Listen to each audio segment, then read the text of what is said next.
at a younger age as a leader and reinforcing it again now, I think that's really important to help grow as a person. Teaching how to be a great leader, build confidence, and in general, how to cater with other people's needs and how other people are. I do want to learn stuff about myself because I don't know much about myself, my strengths, my weaknesses, and I really want to know, and also helping others.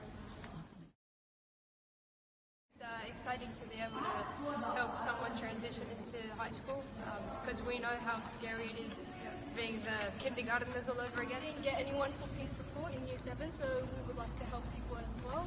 And honestly, it'll be a great opportunity for us as well to learn and how to learn these new experiences, such as teaching how to take care of other people, not only ourselves, and how to pretty much get into the other children's level and what they actually need.